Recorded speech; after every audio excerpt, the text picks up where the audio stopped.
When somebody loses the curve in their neck, you pick up a reactive psoas major muscle spasm, and then your hips rotate. You can sleep elevated by about 5 to 8 degrees over a period of time. When the structure adapts, you won't be waking up in the middle of the night. Parasympathetic nervous system really wants to be in bed before an energy spike, and typically the energy spikes are about midnight. The goal is to be able to set your body up into the position so you'll get deeper sleep, more restful sleep, and more restorative sleep. Welcome to the Melanie Avalon Biohacking Podcast, where we meet the world's top experts to explore the secrets of health, mindset, longevity, and so much more.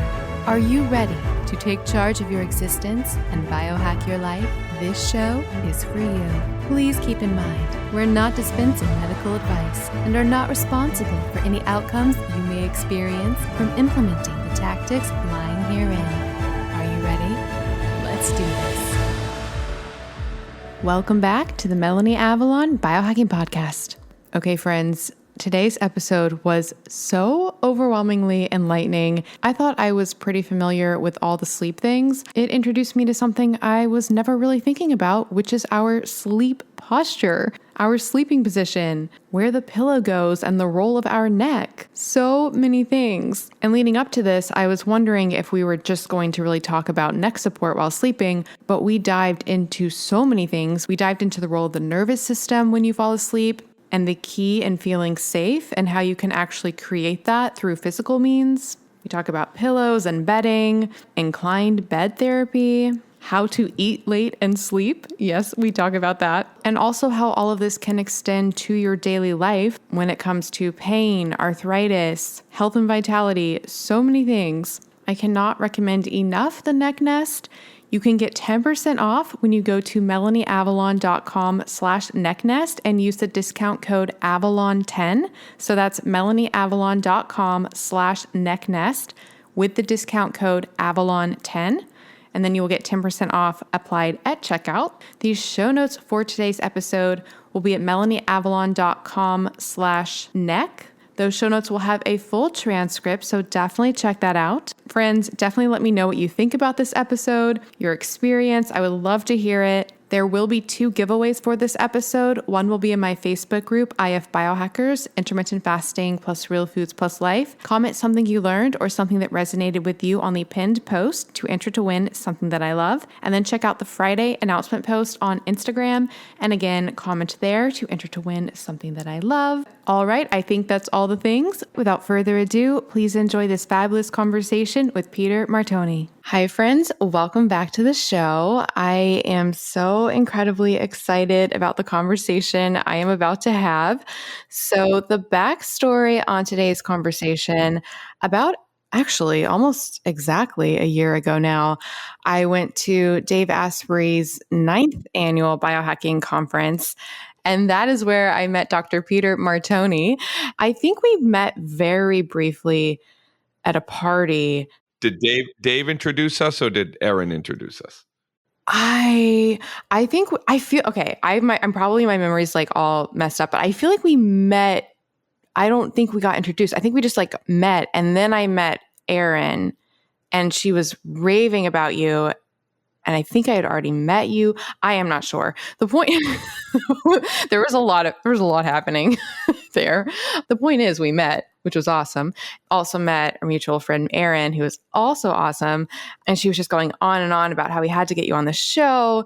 I agreed, because what you're doing is something that I am really fascinated by. And I have actually had a lot of listeners asked me about this. Interestingly enough, we were just talking about my assistant, Diane. She's been like so excited ever since she heard about you, because she's also obsessed with the topic. But in any case, the topic is the role, and we'll dive all deep into this, but basically the role of our sleep position, our neck, our spine, and how it affects health conditions and just all the things. And Dr. Martone actually has a pillow called the neck nest that is actually created, and I will let obviously you talk more about it than me, but created to address everything in this area.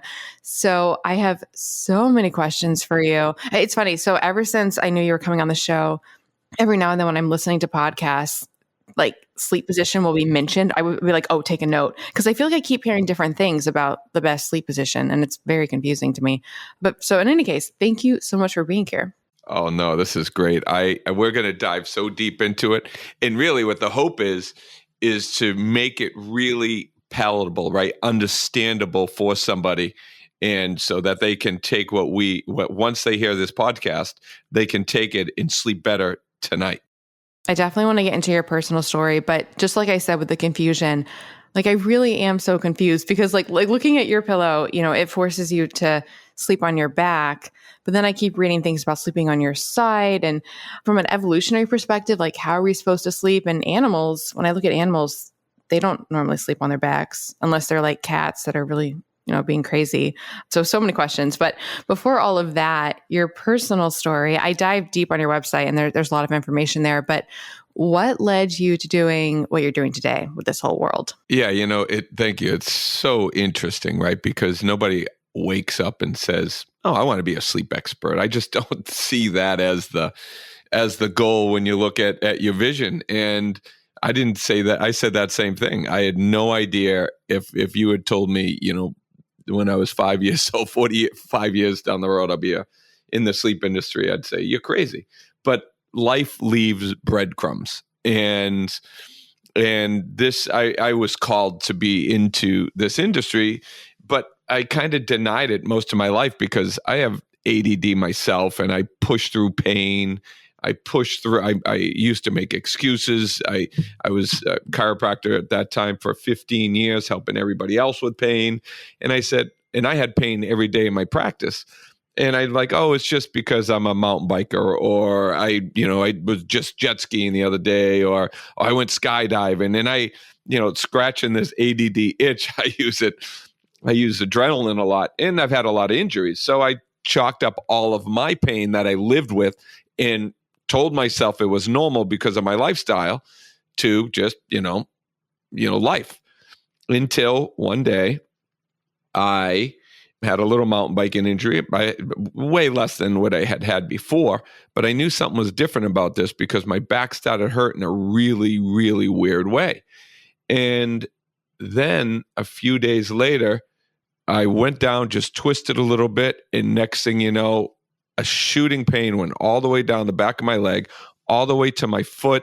My leg went numb and I seized. I couldn't even move. I had herniated my disc and I couldn't move so bad. I remember telling my wife, I'm like, I'm done. She's like, okay. I said, I have to go to the hospital. She's like, all right, jump in the car. I'm like, I can't even move. So we had to have the ambulance come to my house, brought me to the emergency room. I'm laid out on the emergency room. I'm hooked up on Dilaudid because it was the only thing that would take the pain away. I remember I had so much morphine. They asked my wife if I was a drug addict, and she's like, doesn't even take an aspirin. The pain was so bad. And I had remembered something in school. I was sitting there. I was in really one of the low places of my life. And I remember sitting there in school and thinking, a teacher said something once, and I'm thinking, how could I be in the emergency room right now as a chiropractor? I've worked with patients my entire life, and I'm sitting there with a herniated disc, not knowing if I was ever going to practice again. But a teacher had mentioned something, and I just started thinking about it. The only muscle in the human body that attaches directly to the disc is the psoas major muscle, and that is through your stomach. And I'm like, and something just caught me. So I went back and I started reviewing x-rays, first 1,000, then 2,000, then 3,000. And I saw that when somebody loses the curve in their neck, which means, tech neck, where your head comes forward, you pick up a reactive due to the dura mater tension, psoas major muscle spasm, and then your hips rotate. And I'm like, holy crap. I thought I didn't have back pain all this time. I had a neck issue, and it translated down to my back. So maybe I could fix my herniated disc, I just thought at that point, by changing the way I sleep, by forcing my neck into a specific position 8 hours while I slept. And I did that night in, night out, night in, night out. And next thing you know, I have had zero pain in like 15 years. I'm a competitive mountain biker again, and I'm back to my daily life. So I entered the sleep industry not because I wanted to help people sleep, but because I wanted to help people improve their structure while they slept to be able to, get the results that I was lacking for the first 15 years of my practice. That sounds like a crime scene television show, looking at all the x-rays and like seeing the pattern. Oh my goodness. Okay, so is it about everything that you just talked about, is it all addressed within the neck? How much of it is the neck versus the body, like the rest of the body, your spine? I think that is so great. So within our protocols and programs, we talk about what's called the corrective sleeping position. Okay. Now, within the body, there's three, we call it the sleep triune. There's three things that are battling at the same time. There's the conscious brain, there's the subconscious brain, and then there's the body, right? So the body, what it wants alignment. It wants its weight distributed over the greater surface area. That's all it wants. It doesn't want to be in pain. The subconscious brain, this is really important, it wants safety. It wants to feel safe and nurtured. In the conscious brain, it screws everything up. It can't get out of its own mind. It just needs to shut down and let go and hand the roll over to the subconscious brain. But the problem is, because we consciously put ourselves into these contorted positions because we think we feel comfortable, but really we're putting ourselves in these curled up ball positions because the subconscious brain feels safe. And that puts the body in these contorted positions, which is what destroys our entire structure. So what we talk about is reversing the triune. We talk about start with alignment in mind, and that's the corrective sleeping position, which we'll talk about. That's going to be an unsafe position for the subconscious brain because it's exposed. So you need to create safety. So that you do that with pressure on your forehead, sleep masks, weighted blankets, whatever you can do to create this cocoon type of sleeping environment. And then we just need to teach the conscious brain to get out of its own way and shut down. Okay, this is so fascinating. Why did we not evolve out of that? Because of our consciousness. Because of our feelings of unsafety. So that's why we like the fetal position. So what we're doing now is we're testing some theories, not some theories. I'm classifying the subconscious brain into three animals, and I think everybody wants to align with an animal. I just think it's great. So, in order for me, and they can go to drsleepright.com and take a quick survey, and I'll be revealing the information. But in order for somebody to sleep correctly, you need to talk to the subconscious brain. You don't talk to the conscious brain, and the subconscious brain aligns with one of three animals. The first one would be the gorilla. The gorilla, so confident, it can fall asleep anywhere, on its back, legs and arms up. It can fall asleep anywhere. But then there's the armadillo. The armadillo is that consciousness that needs to curl up into a little ball in order to feel protected. That's there's just a little sense of insecurity. So you're using that curling up into a ball to feel safe. And then the last one is the ostrich. You need such a sense of safety where you need to stick your head into the pillows. Those are your stomach sleepers. Those are where your face is getting hammered down right into the pillow. You're putting a pillow over your head. You're creating that cocoon. So depending on a test that we're going to be releasing, it'll identify your subconscious brain into one of those three categories. Then in order to sleep on your back, we know how we need to put you and how we can align that safety subconscious settings to be able to work in your advantage. This conversation is so fun. So is that why, to bring it back to what I was saying in the beginning, it's really only these domesticated pets that sleep like so openly on their back? Is it because we have these cats and dogs that just feel so safe that they're just sleeping like that? And in the wild, they would not do that? Well, you have to understand that the thing that differentiates the humans versus animals, they don't have that prefrontal cortex that's able to really have that executive function that really screws up our sleep. So one of the problems with sleep is you need to let go. And it's so hard for people to let go, right? That's kind of where the problem lies is we want to control, we want to think, we want to rationalize, and you need to let go. And then once you're able to let go and hand off the football per se to the subconscious brain, then if you're not letting go the right way because you've controlled, you've put the body into a contorted position, it's a problem. The dogs and animals don't have that. And if you notice the positions that they sleep in, and this is where some of those studies on side sleeping and other contorted positions are anchored into, they're anchored into studies that are done on rats, which have a totally different structure. Their greatest surface area is on their side. The human greatest surface area is on its back. So you want to start in a position where your weight is distributed over the greatest surface area. In an animal, it's on the side. On a human, it's on their back. So that's really where we came up with a lot of our principles, was identifying the difference between the different structures of the species, and then analyze how we can support those structures. With the back surface area thing, so not necessarily fetal position, but I am just such a side sleeper. So can you be in alignment sleeping on your side? I know there's less surface area. The problem is the neck. Now, we have what's called the 10-minute sleep ritual. You don't have to sleep on your back the entire night. The lifestyle habit is that you fall asleep in a corrective sleeping position, and then whatever happens, happens. Remember, when you fall asleep, your conscious brain is not at play. It's your subconscious and your body.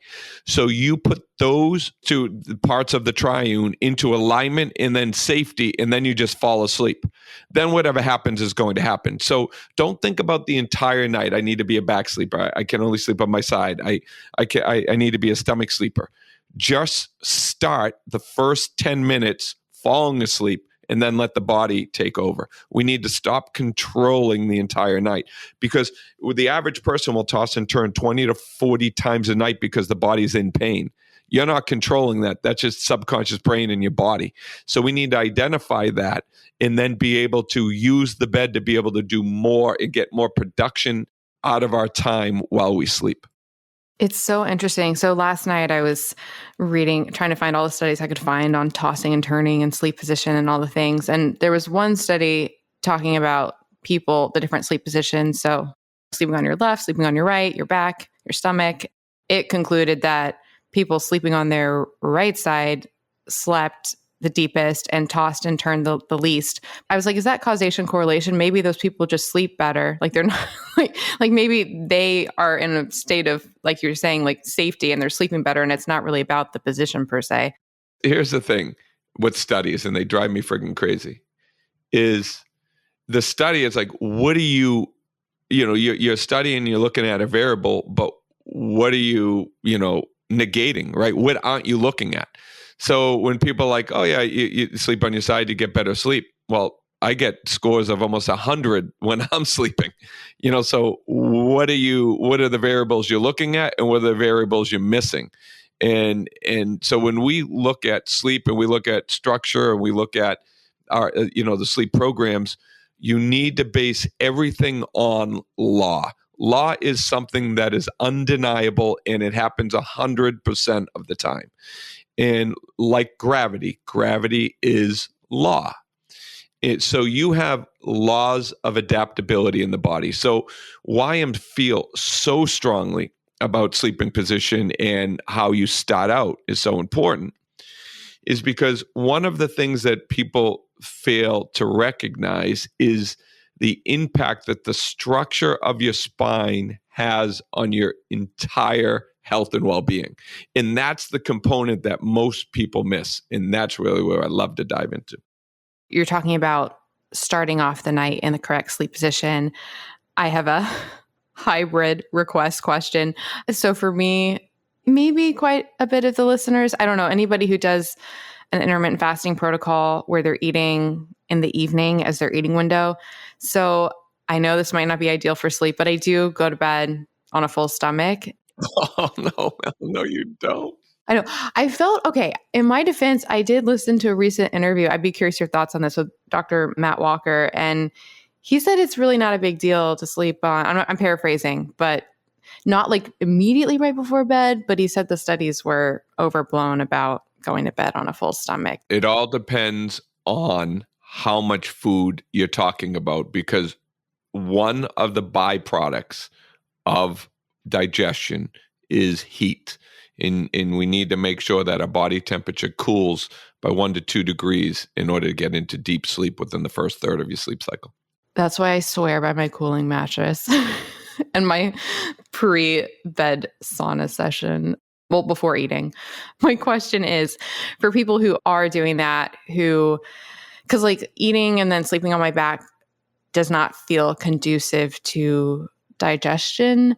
Could I start the night on my side and then have your neck nest, for example? I'm not the type that sleeps, like goes to bed and wakes up in the morning. That is not me. So I wake up in the middle of the night.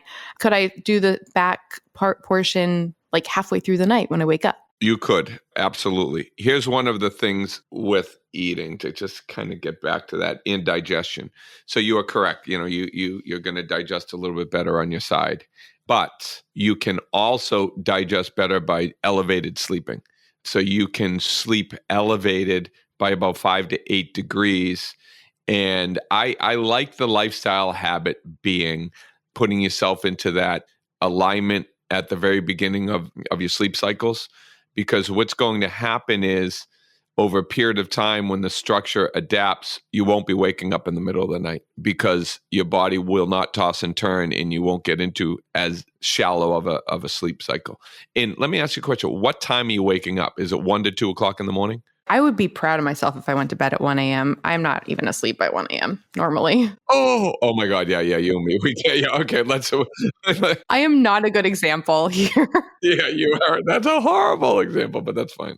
When you were saying 1, I was like waiting for you to be like, do you wake up at 1 p.m.? Or I was like, where's the 1 going here? My chronotype is, I'm not a good example to use. Is the point. Oh no. So right. So if I was to, not knowing anything about your health, right? Before I was a sleep specialist, I was an autonomic nervous system specialist. So my big thing when people would come in, they would fly in from all over the world, and we'd really help them balance out their autonomic nervous system. Most people with dysfunction, whether it's in their immune system, digestive system, or reproductive system, they're going to have issues in one, if not all 3 of those systems at the same time. And it's an autonomic nervous system issue. And to fix that autonomic nervous system, typically do that at night when you sleep. And then another big thing about that autonomic nervous system is that if you're parasympathetic inhibited, which I would say that you are, not knowing the dynamics, that parasympathetic nervous system really wants to be in bed before an energy spike. And typically the energy spikes are about midnight. I used to identify as like an insomniac and that I had trouble sleeping. I actually now, even though I mentioned waking up, I'm happy in the progress I've made, because I basically fall asleep right away. I do wake up in the middle of the night to go to the restroom and stuff, but I immediately fall back asleep. It's massive improvement from where it used to be, but it's definitely not ideal. I look at people who are, living the parasympathetic sleep life, and I'm full of envy. But yes, I do all the things too. Oh, which, speaking of the incline, I'm glad we were talking about the elevation aspect. I don't do this now. I did used to use bed risers. I'm curious because, I have 2 questions. 1, can you create that elevation just with pillows, or does it require actual risers? And 2, I saw on your website that you're not supposed to do that every night, and I was wondering why. All right. So when are you suppose you can do, I do it with pillows. I do it at one of my bedrooms. We have a house at the lake, and then we have a house here. And when I travel, I always do it with pillows. I do it with pillows at my house at the lake. I have a bed that elevates here. You can do it with sleep wedges. You can do it with, the pillows just need to be flat and soft, because you're only rising up just a little bit. And the reason why I don't like to do it every single night is the body, your health is a product of what you would do on a ritualistic basis. So every single day, your habits define your health and well-being.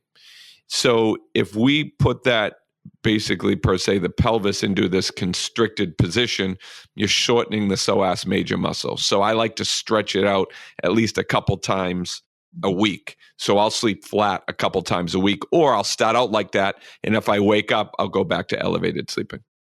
And then speaking to, you mentioned it a few times throughout this interview, and then I was reading about it, like I said, a lot with your website, but the role of our nighttime versus our daytime habits and how that's going to have an effect on our spine overall. What I'm curious about is, does actually being in that position while asleep, the state of nervous system and brain waves and everything that you're in, does that have any different effect on the rate of change or the rate of change? And so what I'm comparing it to is, for example, I also every day do a sauna session in my Sunlight and Solo, which you lie down in, and that's, I like completely on my back. So is an hour of that laying on my back in there having the same or more or less of effect than an hour while I'd be asleep doing that? That's actually a good point. So when I say the 10-minute sleep ritual and you're putting yourself to sleep and you should stay in that position for at least an hour, the reason being is because that hour will turn into 2 hours. That 2 hours will turn into 3 hours. The goal is to be able to set your body up into the position with the sense of safety, in a position that is conducive to distributing your body weight over the greatest surface area, preventing you from tossing and turning. So you'll get deeper sleep, more restful sleep, and more restorative sleep by teaching yourself to fall asleep that way. Now, is it still good to lie in your sauna to get that neck arch back? Absolutely. But the reason why I want people to do it at night while they're sleeping is because that length of time subconsciously will allow you to get way better sleep. And that's what our WAY stands for, is awakening the full potential of a well-rested, aligned you. By getting that neck into extension, you open up the carotid sheath, and the vagus nerve will start to function more efficiently, which is 80% of your parasympathetic nervous system. So if you're able to get that neck into extension, the longer you're able to do that with consistency, you're going to start seeing you're going to sleep deeper, because ultimately it's the parasympathetic nervous system that's controlling how well you're sleeping. And I definitely want to talk about your pillow specifically, but how intuitive is it just in general? If people are sleeping on their back, is that automatically going to put them in that position? Or let's go back to law, right? One of the laws, basically, it's a kind of it's a written law. Everybody says it, but there's no specific law on it. But if you don't use it, you lose it. Everybody hears that. If you support something, like if you put your arm in a cast, when you remove the stress from the body, because the body is constantly adapting, in the absence of stress, the body will degenerate the joint if you're not using it. So you put your arm in a cast, you're going to lose, let's say your elbow in a cast, that you'll weaken the muscles, atrophy will occur. You take your arm out of the cast, you cause a stress of movement, the body will rebuild the joint. So when you're looking at the body, you want to add stress to the body, and then the stress is a force that causes change in the body, and the body will adapt by creating something or destroying something. So if you support the head with a pillow, which a pillow defined is a support for your head, you support the head with the pillow and you rest your head on it, you're going to still destroy the cervical curve, because the cervical curve will fall down. Now, if you use a cervical pillow that supports the neck and the head at the same time, where the head is resting on something and the neck is resting on something, you're basically supporting the neck and the head, you're still going to destroy the cervical curve. Now, picture rolling up a towel, or like a neck nest is similar to this. This is what I did before I had the neck nest. And I would take either soft down pillows, or I'd take a towel and I would roll it up and I'd put it under my neck. then my head would hang off the back of it, but wouldn't rest on the bed. It would rest about a half an inch to a quarter of an inch off of the bed. And by using my head as a weight, it would gently distract. That's a force that causes change. Distraction is the force. So it will distract a cervical curve back into my neck. That is why I couldn't find a pillow that already existed. So I developed one, because that distraction is what really gets the improvement. Does that distraction, how does that affect your parasympathetic nervous system? Well, the distraction itself is a force to the tissue. So you don't feel the distraction. It's a gentle stress. But what it will do over a period of time is it opens up that carotid sheath. And that is what, almost like stepping on a garden hose, that carotid sheath presses on that vagus nerve and causes issues in the immune system, digestive system, and reproductive system. So women that have significant hormonal issues at night, or you have autoimmune issues, or you have digestion issues, that's a vagus nerve problem, because your vagus nerve isn't turning on enough, especially at night. So that's why a lot of these things can be helped while you're sleeping. And how long does it take for the change to happen in the actual curvature and everything? That all depends on how old somebody is, and that also depends on how much degeneration is also within the spine. So it can take, I've had people do it in as little as 3 months or up to 2 years. Can people completely reverse it? Yes, I've seen a complete reversal. Wow. I know, because I haven't had an x-ray of all of that area in quite a while, but I know when I did, I think it was during the pandemic, there was curvature that was not good. Yeah, and if you have curvature that's not good, and let me give you the avatar, and you might relate to some of this. So you have issues in all three systems: immune system, digestive system, and hormonal imbalances. Your hands sometimes can fall asleep. Your ears can start to ring. People will get heart palpitations. You'll be more likely, especially if that head comes forward, to sprain an ankle to the side of handedness. So if you're a right-handed, more than likely you're right-eyed, you'll sprain that right ankle, because your body leans forward. And when you lean forward, I'm not going to lie to you, it's very difficult to start sleeping on your back, because a lot of times I get feedback where people say, I feel like I'm falling off a cliff, because your body is so unprotected in that posterior plane that it doesn't feel safe back there. That's why what we do now is we have people put pillows against the side of their face. So when they're sleeping, that pressure makes the body feel like you're sleeping on your side. Oh, okay. Their whole face? Yeah. So if you picture like lying on your neck nest, right? So your head's back. Just take another pillow, and just like a pillow, like when you sleep on your side, the pillow touches the side of your face. Just put a pillow up against the side of your face and lean it on the pillow. Even it's kind of a weird position. Do you know what I mean? So your neck is in that back lying position, but you have pressure to the side that you sleep on the side of your face. Because when you close your eyes, the subconscious brain does not know where it is in space.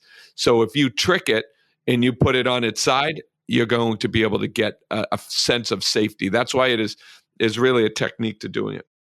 What is the role of the actual mattress or the bed? Does this work with any bed? Any bed, much, much less of an issue once you're getting the positioning correctly. You'll be able to fall asleep really on anything. When I talk to Dave, he falls asleep, I think, on a mattress that's only 2 inches thick. I was talking to Dr. Mercola the other day, and he's like, yeah, I'm down to just a platform now. I'm like, you guys are nuts. But once I couldn't do it, but once you are in that alignment, the bed becomes less of an issue. Is one more ideal? Like, would it actually be ideal if we were sleeping on the floor on something hard? It doesn't have to be the floor. I like distribution of weight over greater surface area. So I like a firm support, like a firm mattress, but I like pillow tops. I have 2 pillow tops on my mattress up in the lake, just because I didn't like the first one. I didn't think it was enough. But as long as you have some cushion between you and the surface you're sleeping on, you can pretty much sleep on anything. I've always been fascinated, for as long as I can remember, why people like certain firmnesses or softnesses in beds. Like, I've always felt like it should be a universal for what feels good, but people like such different things. Do you think is that based on their like their pain and their nervous system, or is it just personal preference? Yeah, well, basically what you're doing is you're trying to buy a more comfortable platform to put you in an unsustainable position for longer periods of time. It's just complicating the problems. You give me a side sleeper, I'm going to give you a shoulder problem. I'm going to give you a hip issue. You put them in a more comfortable bed where they stay in that position longer, it's just going to progressively make that condition worse. It's law. It's biomechanics. Davis's law says tissue remolds based on the stresses applied. You look at somebody side sleeping, that spine is so contorted, you're going to have so many internalized health issues that go far beyond lymphatic drainage, where that study was done on a rat anyways. But the all of those studies that tell you the positioning of the side, and you sleep on your right side because you don't want your liver to compress down into the body, all that's taken out of consideration when you put the body into a natural aligned position. When should we start sleeping this way? So if parents have kids, how should the kids be sleeping? What I tell the parents, like I did with my kids, especially my youngest one who has ADD and she had security issues. I say this: just put them on their back. Just teach them to sleep on their back. It's better for them, really, believe it or not, to sleep without a pillow. But if they want a pillow, nice soft pillow, thin pillow, as thin as it can be, and then put all their stuffed animals all over them, wedge them in there, put them over their heads, put them on their bodies, make sure they feel safe. As a baby, we wanted to be swaddled. That's the pressure we wanted to use. The children, like we're always told to go to sleep. We've never been taught how to sleep. I remember when I was a kid, I grew up in Malden, Massachusetts, on the busy highway, on the busy road, on my front porch. I always thought somebody was going to come in, smash through the window, and steal me. So I curled up in as small of a ball as I could. All these stuffed animals all around me. I'd wake up somewhere on the floor. My covers were off of me, but I was able to put myself to sleep because I created safety. Think about if we teach kids this and we look way beyond, way beyond why they're not sleeping and all of the consciousness and why they can't sleep. And we talk to their subconscious brain, we can put them to bed so much quicker and better and safer. Are there any conditions that people should not sleep in this position? Let's talk about, we're talking about sleeping in this position. Every condition will benefit from starting in this position, because once you close your eyes, the subconscious brain or the body, if the body's in pain or if the body doesn't want to be in that position, it's putting you into a position, and it's going to move you out of that position. So our consciousness can't control. It's like the people that say, oh, you got to sleep on this side, sleep on that side. You're not sleeping on that side, because your body is going to toss and turn once it's out in discomfort. Or let's say you have severe sleep apnea and the airways closing down, your body is going to move out of positions.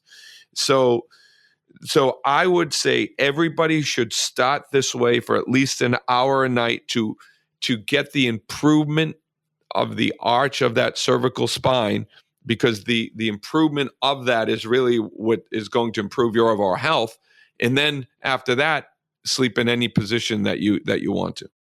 And so the actual neck nest, I'm just so obsessed and love product development. So how long did it take you? Like, how many manifestations of it did you have? And what was it like to develop it? And how did you develop it? I lost hours, countless hours of sleep developing this thing. Oh my God. And we consistently, we're in development of new products all the time. We listen to feedback. That's why our website's really unique, where people go there, they take surveys, and off of those surveys, I develop products or I come up with webinars, because we're always in product development. We're in development right now for something that tests your balance, because one of the issues with forward head posture is you lose your balance. Then when you lose your balance and atrophy your vermis, you get prefrontal cortex atrophy and you get more anxiety. So we're doing studies in colleges right now. But so when you look at, when you're looking at the neck nest in developing it, it was the fill at that time was very, very, very important to me, because you need a fill, like you can't use foam. I tried to use foam. I tried to use all these fills that contort to your neck or they push back too much into your neck. And when I was using these fills, I would wake up with shoulder problems. I don't toss and turn, so my body is very exposed to injury, if I'm sleeping in one position for 8 hours. So when I was using these different pillows and these different fills, I was getting, I would wake up, my hand would be numb, my neck would be in pain. So we have it down now where the fill in the neck nest is really important how you use the neck nest, because the neck nest right now is designed to be used at an angle. That, I would say, is one of the toughest things about the neck nest. You got to watch the videos. You got to break it in. I love the natural aspect of the fill, but it's harder to use because you got to get it right. We're using a fill right now that I just approved. It's not a natural fill, so I won't use it, but it's a poly fill, but it will allow the neck nest to be a little bit more user friendly to use. You can use it the way that it looks like you use it by just putting your neck right over it. I wonder, because I know you guys sent me one, because the natural fill is the down feathers, right? Yes. Yep. And I think you sent me one without that. Would that have been the new one that you're using, or? No, the new one we're using, it should be out probably by June. Okay. Oh, very exciting. Okay. Awesome. Yeah. Are you allergic to feathers? Mm-hmm. Yes, you are allergic to feathers. So I put it in a bag Oh, okay. Yeah, in the neck. Yeah, we're gonna totally change your experience. Oh, awesome. Oh, I'm excited. So June, pretty soon. Well, by the time this comes out, then it should be out. I am so unhappy with the hard neck nest experience. They were like, how are we going to do this for her? How are we going to do this for her? I felt bad because you guys were so overwhelmingly accommodating. I was like, oh my goodness, these people are so nice. But no, this is amazing. I'll have to get the new one. That's exciting. Yeah, no, we'll send you a new one. It'll be a game changer for you because you'll be able to use it and you won't have all that crickling as plastic wrapping on the inside of the neck nest. So it'll be good for you. Awesome. Do you travel with yours? I won't go anywhere without my neck nest. Yeah, I bring it on the plane. I have 2 covers, right? I'll bring it on the plane. I'll always get a window seat. It is the best thing to travel on a plane with because keeps your jaw shut. You get the window seat, you put yourself right up against the window, and I can fall asleep with it on a plane. So I travel with it on the plane, or it goes into my carry-on. Going back to just, like I said, I'm just so obsessed with product development and everything. I have thought about this for so long. How do you, with studies, I feel like it's probably really hard to study sleep because if people, going back to the psychological safety thing, if people know they're being monitored or know, I just feel like it would affect what they're naturally doing. So how do you even conduct studies? The studies basically were when you're looking at data, right? We have, tens of thousands of people on a neck nest. So we have the opportunity to be able to look at, so when somebody buys a neck nest, if they have aura scores or they have whoop scores or they have scores, we can then look at their scores before using a neck nest and after using a neck nest on a large basis. But really where the time I put in wasn't with sleep, it was with structure. So it was before and after x-rays of hundreds and hundreds of patients, being able to look at the results that we got before using a neck nest and changing the way they sleep, and then after.